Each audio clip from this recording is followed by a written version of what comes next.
सुबह की शुरुआत होती है मेरी चाय और बिस्किट से। यूजुअली मैं चाय पीती नहीं हूँ बट कभी-कभी पी लेती हूँ। फिर उसके बाद मैंने ब्लिंकिट से ऑर्डर करा था आटा और 2 सब्ज़ी क्योंकि रूम पे ख़त्म हो गई थी। और मैंने अपने लिए ऑर्डर करा था कोकोनट वाटर क्योंकि गर्मियाँ बहुत ज़्यादा है इंदौर में। इसे पीने के बाद मैं नहा रही थी और नहा के आने के बाद मैं डायरेक्ट आ गई थी किचन में क्योंकि मुझे बनाना था भिंडी की सब्ज़ी। और आज मैं नॉर्मल भिंडी नहीं, थोड़े फ्राई करके वो मसाले वाली बनती है ना, वैसे बना रही थी। तो फिर सबसे पहले मैंने भिंडी को कट कर लिया था लाइक उसके बीच में से, और आलू को भी, और मैंने साथ ही साथ में प्याज को भी चॉप करके रख दिया था, टमाटर भी चॉप कर लिए थे। फिर मैंने ली थी एक कढ़ाई और उसमें डाल दिया था बहुत सारा ऑयल। फिर ये ऑयल गर्म होने के बाद हम डालेंगे इसमें सारी भिंडी और आलू। फिर इसे थोड़े 90% तक पकाना है ताकि सॉफ्ट हो जाए भिंडी और थोड़े ब्राउनिश हो जाए। फिर इसे हम निकाल देंगे एक तरफ। फिर इसी कढ़ाई में जो ऑयल है उसकी क्वांटिटी हम कम कर देंगे और तेल गर्म होने के बाद हम डाल देंगे जीरा, और जो हमारे चॉप्ड किए हुए थे प्याज थे वो भी डाल देंगे और इसे अच्छे से भून लेंगे।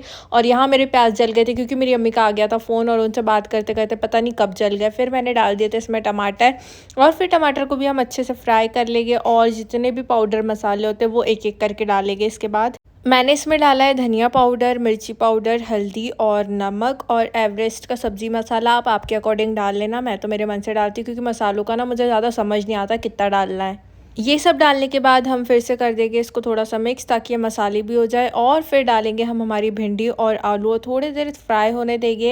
एंड हियर इज़ आर भिंडी की सब्ज़ी रेडी। मैंने इसे खाया था पराठा और नमकीन के साथ। फिर थोड़ी देर के बाद मैंने ऑर्डर करी थी अपने लिए कोल्ड कॉफ़ी, ये पी।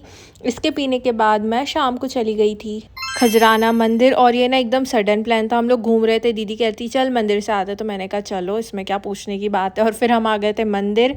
और यहाँ मैं जब भी आती हूँ ना हमेशा भीड़ रहती, लाइक बहुत ज़्यादा भीड़ रहती, बट दर्शन बहुत ज़्यादा अच्छे से हो जाते। तो यहाँ पे अच्छे से दर्शन करने के बाद फिर हम आए घर पे, और घर पे हमने खाए ये प्रसाद जो कि थे बेसन के लड्डू।